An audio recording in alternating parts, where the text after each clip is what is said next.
Bienvenue au nom de la famille Dupavillon, propriétaire du château. L'histoire de Beauregard débute au XVIe siècle.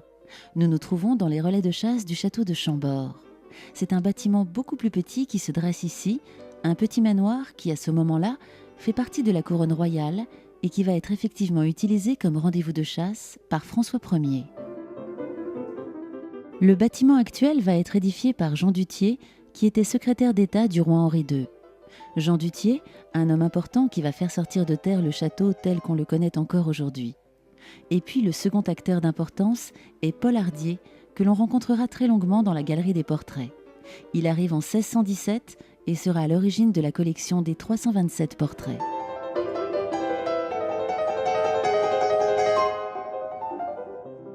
La galerie des portraits est la pièce maîtresse qui fait la célébrité de Beauregard, et cela depuis le XVIIe siècle.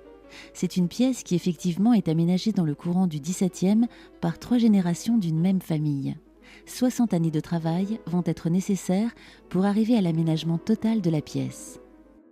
Le premier Hardier qui s'installe à Beauregard s'appelle Paul. Paul Hardier est ministre du roi Louis XIII. Il a été ministre des rois de France pendant près de 50 ans.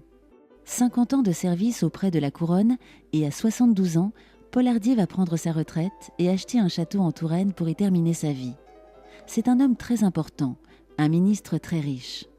Quand il arrive ici, il est encore très dynamique, malgré un âge déjà avancé pour son époque, et surtout, il est littéralement passionné d'histoire politique française. Comme beaucoup d'historiens à la fin de leur vie, Paul Hardier va vouloir raconter son histoire de France. Et là où la pièce va prendre toute sa dimension exceptionnelle, c'est qu'il ne va pas choisir d'écrire son histoire, mais il va la transformer en collection de portraits. Voilà l'explication de cette étonnante accumulation de 327 visages. C'est une histoire de France en images, 327 portraits pour 15 règnes, 315 ans d'histoire de France qui sont racontés ici.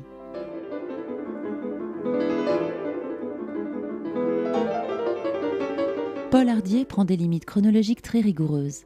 Il va donner un début et une fin à son histoire.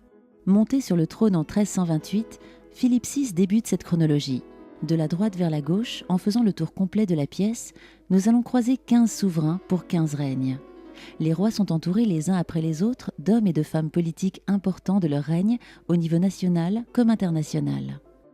Les hommes et les femmes qui ont été choisis pour figurer dans cette galerie ne le sont qu'en raison de leur rôle politique majeur au sein de l'histoire de France, et ce, sur une durée de 315 ans. En faisant le tour complet de la pièce, nous arrivons au dernier roi représenté, Louis XIII, qui est logiquement le dernier, tout simplement parce qu'il est le roi en exercice quand la collection est conçue. Paul Hardier va terminer avec son roi à lui.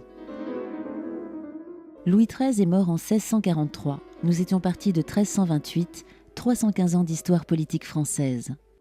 Et cette galerie n'est pas seulement une histoire de France, mais aussi une fantastique histoire européenne à cause de l'effet miroir de la politique diplomatique. À travers les interlocuteurs de la France, qui à ce moment-là est une des plus grandes puissances occidentales, si vous racontez son histoire étrangère, son histoire diplomatique, vous raconterez systématiquement l'histoire de l'Europe et vous aurez 315 ans d'événements européens.